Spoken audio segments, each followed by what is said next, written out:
Hello, my name's Mandy and this is my channel Make It So.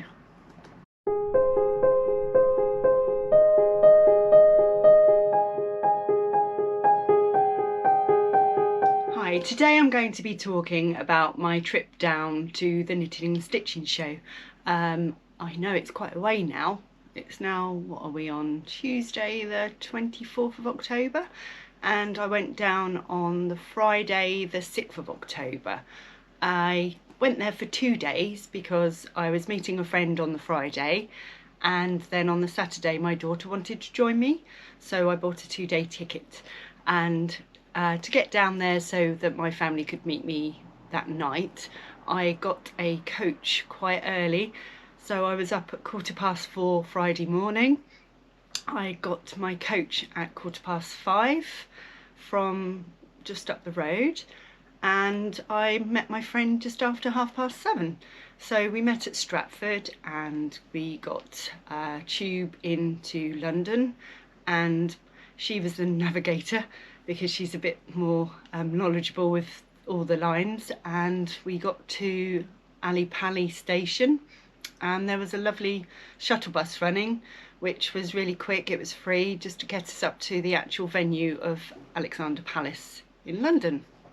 We got there at 9:30, or just before. It was opening at 9:30, so we got there just before and joined a queue, which didn't take too long. And I did find out of the 2 days that the Friday was a lot quieter. When we got in there, it just seemed like you had a bit more space to look around. So we did stay there till quite late in the afternoon, and then we made our way back to Liverpool Street, where I got a train to where I was staying with my family in a hotel for the night. I stayed overnight in a hotel, and it was only about half an hour from London. So the next morning we all drove to tube station, and my husband and son went to the Imperial War Museum, whilst my daughter and I went to the Knitting and Stitching show. We didn't get there till 10:30 Saturday morning, and straight away you noticed that that was definitely a busier day, because as soon as we walked through the door there was queues to the toilets. And I said to my daughter, after the experience of the refreshments and food kiosks having such a queue, that maybe we should go and eat straight away, which we did. So we were having our lunch about 10 to 11, but it was the best thing to do because there was no queues. So while we were sitting there, I did see Helen from Stitch Rip Repeat and also Angela from Devon Thread Tales. And so I said to my daughter, bear with me a minute, and I did run over and say hello to them, and they were lovely. And then sitting there, I also saw Cara from So Mad, so I ran up to her and said hello. I was a bit starstruck, but they're vloggers, and at the end of the day they're just like we are, so it was just nice to say hello. So after our lunch we started walking round, and we looked through all the stalls in what they call the Great Hall, and I found lots of fabrics. Even though I'd been there the day before, I'd managed to find a few more things to buy, and my daughter loves beadwork, so there was a really nice bead stall there, so she got a few kits from there. And while we were walking around I did see some other vloggers, so I said hello to them. And then we had a catwalk at 3 p.m, I thought it was, and luckily I went and looked at the programme because it was 12:15 by this time, and there was a catwalk for Boys Sew 2, which I thought was at 3, but it was actually at 12:45. So I said to my daughter, should we just sit down now and wait and see the show? So we got a good seat, and it was amazing. Boys Sew 2 has come on so much in the last year. A lot of the men from the latest Sewing Bee series were on there, so both Tony's and Matthew, and Adam from Adam Sews was on there as well. I did take a few pictures which I will either insert just here or I'll put them on at the end of this video. It was brilliant. I took some photos of the outfits because they were using the theme of recycling and reusing, and they had such brilliant stories behind some of the items they used. And they pointed out that as well as not having many patterns in the market for men, which I struggle with when I'm trying to look for my son and my husband, I find fabric choices difficult. There's always things like you have cartoon prints when they're younger, but they're not really into that when they're 18. So I do struggle to find that. And they also pointed out that sizing is very limited for men as well. And there was someone on there that said he'd had to draft his own pattern just to get something in his size. But that was the highlight of the day, that show. It was brilliant, and I'll be honest, it seemed like the whole knitting and stitching show came to a standstill because there was not many people shopping, and my daughter said that would have been the ideal opportunity to walk round, but I said no, I'm loving this show, I want to watch it till the end. So that was what we did, and then after that we walked round a bit more, and it was getting so busy that we decided we'd leave at that point. But I'd got everything I was looking for and she was happy what she had got, so that's what we did. So I'm going to show you now what I bought. I did get quite a lot. So the first thing I'll show you that I bought were the sewing patterns. Now these were over 2 days. The first one I bought from Sew Over It. Now what they were doing were they'd pre-printed their PDFs, so they were selling them already printed for you. And the first one was the Marni cardigan, which you can have in 2 different lengths, and they recommend using medium weight knit fabrics. It's for confident beginners. I've noticed that so far this year all I've been making is complete outfits, so like jumpsuits and the dresses I've made. So I thought that would be nice to actually have some separates for winter, which is why I started with my Whistler sweaters. So that was the cardigan, and I did buy some fabric to go with that, but I'll show you in a minute. And then on the second day, Sew Over It were also doing an offer that if you bought 2 patterns it was £20. So when I got home in the hotel I was thinking, what else is there on their range that I like, that I think I could get 2 of.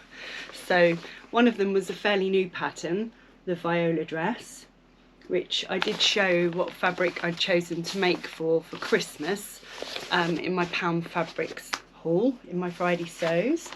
And then the other one I got was the cigarette pants, because I haven't got many trouser patterns, because that is one thing that I know needs a lot of fitting, but that's my next thing to conquer, I think.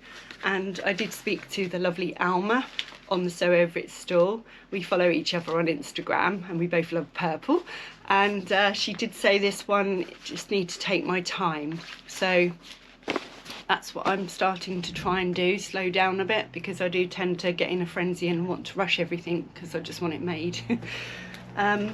Then my biggest purchase of a pattern was from Fabric Godmother, and I got a nice little tote bag with my purchase, which was a lovely bonus, and it is this one. It's the Oslo coat from Tessuti Fabrics, and it's got a nice button detail on it. When I got home I did find I had a couple of other coat patterns, but they are all slightly different, so I didn't do like the same altogether. It is something slightly different. And then I'm leaving my fabrics till last here on purpose. So I think I said before that I do struggle to find cuffing when I'm making the tops. So I found this lovely silver one, which is in the same range that I bought from Pound Fabrics, the poppy organic cotton ones. And I actually bought some things that aren't from dressmaking. I saw this on the store. They did have some ready-made, and they did have the colour that I would have liked. It's from Debbie Harris. I'm just going for it, bear with. So they were the same price to buy the kits as they were ready-made up, but I thought it'd be nice to do it myself. So that's this one, if I can show you without covering myself totally.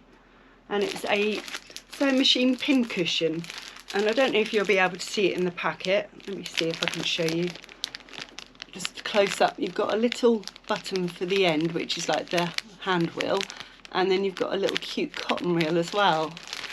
So I'm going to be making that now I've shown you. Another one that I'd seen on a few people's vlogs, because like I've said before, I'm a bit of a magpie when it comes to patterns and stuff. I know Adam Sews does quite a lot of these, and that is the catwalk caddy. And I just fancy having a go at that because I've got a lot of fat quarters, surprise surprise. So I thought it'd be nice to try and blitz some of my stash by making that one. And on the same store that I got the catwalk caddy, I got some purple mesh. I wonder why I got purple. I've used this before to make packing cubes. I've done some for my daughter and my son, so I thought I'd like to make myself some purple ones. On the Boy Sew 2 catwalk show, it was sponsored by Orifil, so we got some thread in there. I haven't used this before, but it was hard to work out really what it was, because they gave us a little, it's an Orifil thread. They did give us a little guide to show us what they were, and they all have different colour codes, a bit like when you buy Maraflex, that's got yellow on the cotton reel. But I thought that was a nice touch to get a little free gift just for watching the show. Then, what else did I get? Oof. So, I do like rainbow hardware, and I found a store that sold them. So, I've got enough to make a bag with it. So you've got the lobster clasps, which feel really strong. I think I bought some of them from Beautiful Things as well. But then I've got the D rings, 2 of those, and also the adjustable strap. So I have got a bag in mind with that one. So I got them while I saw them. I also want to make a Sorrento jacket from my summer capsule ebook from Sew Over It. So I bought some jean buttons. I prefer silver. I'm not really a brass person. And then I also bought a little brooch that says Sewist on it. And then I discovered a lady. I've taken them out of the bags because they really rustle. And she's Studio 77. 7T for Tommy, 7. And she's on Instagram. And you'll see why I bought them, because of my rainbow hardware. So these are in 2 different packets. They're gorgeous rainbow zips. But what I liked about them was you got the rainbow zip pull, and then you've got some different,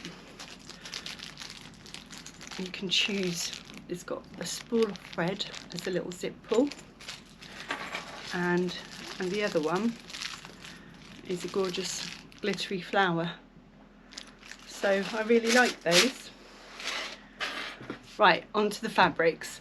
So I did have a certain budget, but not a limit as such, because my fabric ban had been lifted for this show. And there was one fabric I saw there, but I just thought it was a bit too much to buy it, because I needed 3 meters to make my Deer and Doe Sirocco jumpsuit. That'll be on my Friday sews vlog, and I have put some pictures on Instagram already. But this is what I got while I was there. So with the Marni cardigan in mind, excuse me, rummaging, I bought this gorgeous, surprise surprise, purple ponte, and it did need 3 meters, so there's quite a lot there, but I just think that's gorgeous colour, and it's really soft. So this is something else that I've been wanting to make, but until I showed you all what I bought, I couldn't do it. They've all been washed already though, so at least they're ready to go. Then I got, what else? My daughter, when we were there, this isn't in any order. When we went the next day, she just wanted some Christmas pyjamas. So I got her this gorgeous cotton. I think I can show you it just about. You can see all the little decorations on there, all the baubles, except is it upside down? I think it's upside down. There we go, that's better. So that was that one. Then when my friend and I were together, we both went for this one, and I did laugh with her and say we should do a collaboration of one fabric, two different makes, because I bought this one again, funnily enough, purple, to make the Rosa shirt dress. So that's another one I want to try and get done shortly, because I think that'd be quite nice and warm. It's sorry, I should have said it's like a baby cord, so it's nice and thick, so it should be warm enough with long sleeves. And then the next day I got this one to make the Sorrento jacket from the Sew Over It Summer Capsule ebook. I don't know if it'll pick it up on here, it's a denim obviously, but it's got a greeny blue tinge to it, it's not just blue, and that's what I liked about that one. It's not really stretchy, so I'm hoping I can use that for that pattern, because I know it says minimal stretch on it. And then the last one I got was this one, which is for either another whistler, funnily enough, I like my whistlers, or I might have enough to do the Marni. But look at that gorgeous blue, it's a really lovely colour. Slight stretch to it one way, but it's only two-way stretch, it's not four. And that was my fabrics. So I managed to do that in about 10 minutes. Yeah, it took me 2 days to find all that stuff. Me and my friend have already decided that next year we're going to go again on the Friday, because it was nice and quiet, and I've suggested we do VIP, because one thing I would say is that there wasn't much seating available, especially when it was busy lunchtime, so it was quite difficult to rest. I mean, we did manage to find somewhere when we had our lunch, which was quite lucky, but I know with the VIP you can go in there at any time for a hot drink or sit down. And I won't be taking my daughter next year, not because I don't want to, but it's also the Beautiful Things or BTHQ sewing retreat that weekend, so I'll be travelling down on the Thursday night and coming home Sunday. So that's my haul. So I hope you enjoyed this video. Please give it a thumbs up if you enjoyed it. Any comments about how you got on if you went to the knitting and stitching show, and if you can subscribe, that'd be great. Thanks for watching. Bye.